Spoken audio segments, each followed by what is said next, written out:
पाक फौज की क़यादत का फ़लस्तीनी अवाम की मुकम्मल हमायत का ऐलान। Army chief general Syed Asim Munir की ज़ेर सदारत GHQ में कोर कमांडर्स कॉन्फ्रेंस। एलामिये में कहा गया कि फ़लस्तीनी अवाम को पाकिस्तानी कौम की मुकम्मल सिफारती, अखलाकी और सियासी हिमायत हासिल। मुसलमानों के मुकद्दस मकामात पर गैर कानूनी कब्जे के खात्मे के लिए हिमायत जारी रखेंगे।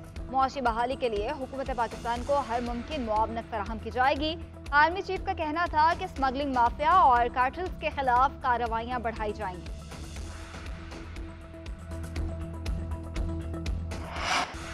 तहरीक इंसाफ सियासत में मुतहरिक अहम मुलाकातें शुरू। निगरान वज़ीर इत्तलात मुर्तज़ा सोलंकी की घर जाकर PTI रहनुमा शफकत महमूद से मुलाकात। शफाफ इंतखाबात के इनेकाद, सियासी जमातों के लिए मुसावी मौक़े पर तबादला ख्याल, वसी कौमी मुफाहिमत समेत दीगर अमूर पर भी गुफ्तगू हुई। शफकत महमूद का कहना था तमाम जमातों को यकसा माहौल देना जरूरी है। PTI को सियासी सरगर्मियों के बराबर मौक़े नहीं मिल रहे। दीगर जमातों को जलसों की खुली इजाजत और तहरीक इंसाफ को इंतखाबी मुहिम भी चलाने नहीं दी जा रही। ऐसे इंतखाबात कराए गए तो अवामी मकबूलियत से महरूम रहेंगे। फेयर ट्रायल और इंसाफ तक मुकम्मल रसाई भी जरूरी है। उधर मुर्तज़ा सोलंकी का मीडिया से गुफ्तगू में कहना था इलेक्शन करीब है, जरूरत है कि दर्जा हरारत नीचे लाया जाए। चाहते हैं रकाबतें और मुकाबला मोहब्बत में तब्दील हो जाए। स्पोर्ट्समैन स्पिरिट का जज्बा सियासत में मुंतकिल होगा।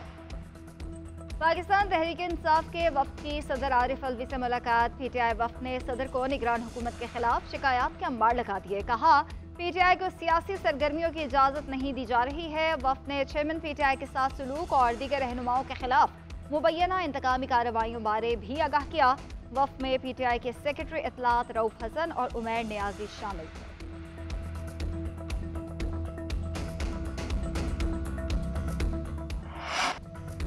तमाम सियासी जमातें एक दूसरे के लिए गुंजाइश पैदा करें। मसाइल का हल किसी एक शख्स या जमात के पास नहीं। मौलाना फजलुर रहमान की इस्लामाबाद में सहाफियों से गैर रस्मी गुफ्तगू। कहा वक्त आ गया है सियासतदान और सियासी जमातें बालिग नजरी का मुजाहिरा करें।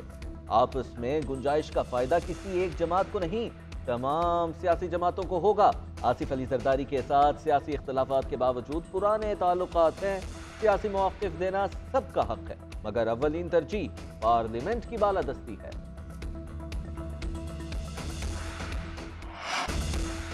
अक़वाम मुत्तहिदा की सलामती काउंसिल जंग बंदी की करारदाद मंजूर कराने में नाकाम। ये मायूस कुन और शदीद परेशानी का बाइस है। फ़लस्तीनियों की जिंदगी के लिए बेहिसी ने इंसानियत को शर्मसार कर दिया। इसराइल अपने जंगी जराइम जारी रखे हुए है। साबिक़ वज़ीर आज़म शहबाज शरीफ का ट्वीट। कहा गजा में एक बहुत बड़ा इंसानी अलमिया सामने आ रहा है। लोगों के पास पानी, खुराक, ईंधन और तिब्बी सामान की किल्लत है।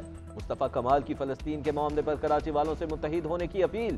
कहते हैं 20 अक्टूबर को नर्सरी के मकाम पर फ़लस्तीनियों से इज़हार यकजहती के लिए स्टेज बनाएंगे। सब मुत्तहिद होकर इसमें शिरकत करेंगे। इस मकसद के लिए MQM तमाम सियासी और मजहबी जमातों के पास जाएगी।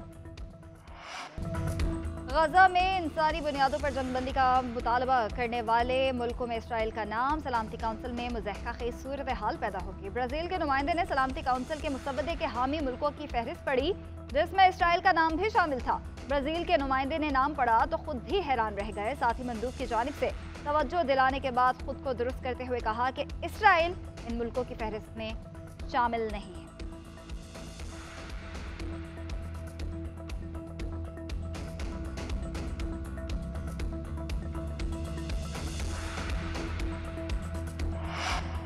निगरान वज़ीर आज़म अनवारुल हक कागड़ की आज चीन में अहम मसरूफियात। चीनी सदर की जानिब से दिए गए इशाइये में शिरकत।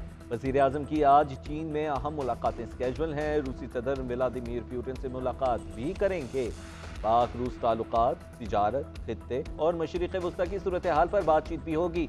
दोनों रहनुमा गजा बहरान और नेहते फ़लस्तीनियों पर इसराइली हमलों से पैदा शुदा सूरत हाल का जायजा लेंगे।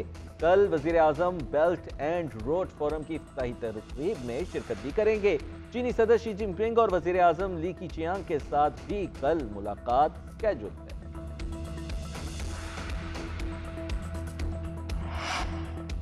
चेयरमैन PTI और शाह महमूद कुरैशी पर फर्द जुर्म आयद न हो सकी। साइफर गुमशुदगी की केस की अडियाला जेल में समाअत। मुलजिमों में चालान की नकुल तकसीम। अदालत ने फर्द जुर्म की कार्रवाई अगली समाअत के लिए मुकर्रर कर दी। प्रोसिक्यूटर शाह खौबर ने कहा आइंदा तारीख पर फर्द जुर्म के साथ ही गवाहान की तलबी होगी।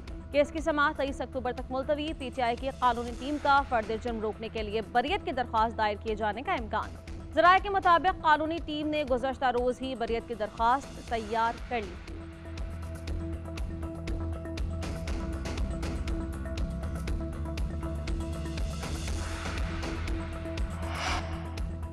खदशा है चेयरमैन पीटीआई को मिलिट्री कोर्ट भेज दिया जाएगा। नौमा वाक़यात पर प्रेस कॉन्फ्रेंस करने वाले 22 अफराद से बयानात लिए गए। इसी बुनियाद पर चेयरमैन को फौजी अदालत में भेजा जा सकता है।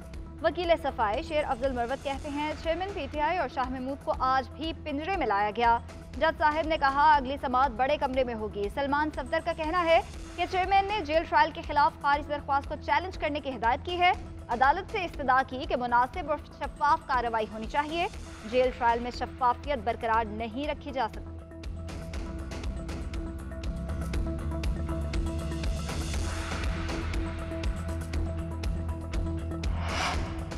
अडयाला जेल में चेयरमैन पीटीआई के सेल में तोसी। ऑफिशियल सीक्रेट एक्ट कोर्ट के हुक्म पर सुप्रिंटेंडेंट ने अमल दरामद करा दिया।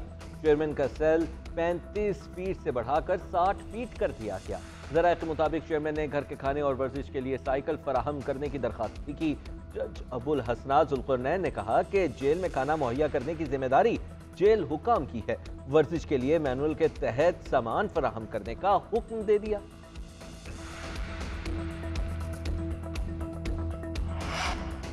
सुप्रीम कोर्ट ने हुकूमत को इख्तियारात के नाजायज इस्तेमाल से रोक दिया। आज़ादी राय से मुताल्लिक़ तहरीरी फैसला जारी। सुप्रीम कोर्ट ने करार दिया कि हुकूमत शहरियों के खिलाफ बेबुनियाद और झूठी कार्रवाइयों से परहेज करे। इख्तियारात के नाजायज इस्तेमाल से अवामी खौफ और अदम सिक्योरिटी का एहसास पैदा होता है। खौफ का माहौल रियासती इदारों के खिलाफ नफरत पैदा करता है। हुकूमत नाकदीन और सियासी मुखालिफ को अपना दुश्मन ना समझे। ये यकीन करना मुश्किल है कि अवामी नुमाइंदे, सहाफ़ी, सियासी वर्कर्स रियासत मुखालिफ सरगर्मियों में मुलव्वस हैं।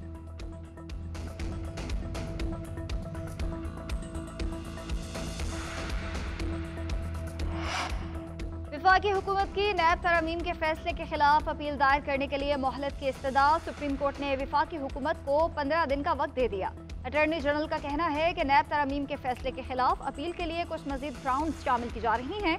Supreme court practice and procedure act के फैसले से अपील का हक मिल गया। साबिक चीफ जस्टिस बंदयाल ने 2-1 के तनासुब से नैब तरमीम को कलअदम करार दिया था।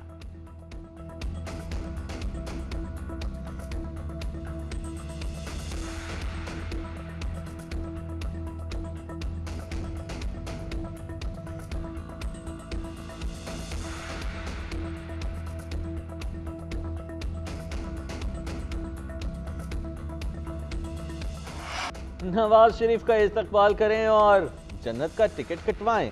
लीगी रहनुमा चौधरी असरदुल रहमान की कारकुनों को पेशकश। नून लीगी रहनुमा का कारकुनों से खिताब में कहना था जो शख्स मीनार पाकिस्तान पहुंचेगा वो सीधा जन्नत में जाएगा। मैं सर्टिफिकेट देता हूं।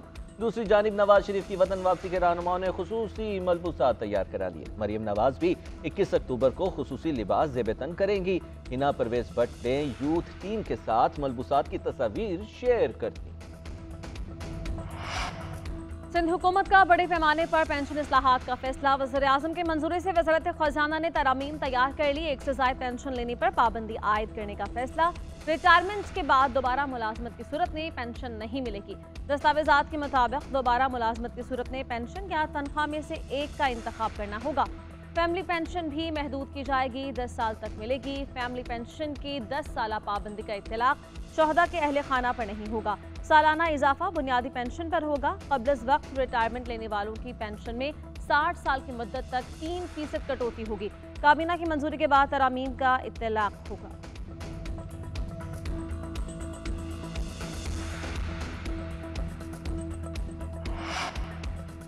कौमी क्रिकेट टीम का आज बेंगलोर में शेड्यूल ट्रेनिंग सेशन मनसूख। टीम कल छना सवामी स्टेडियम में दोपहर 2 से 5 बजे तक ट्रेनिंग करेगी।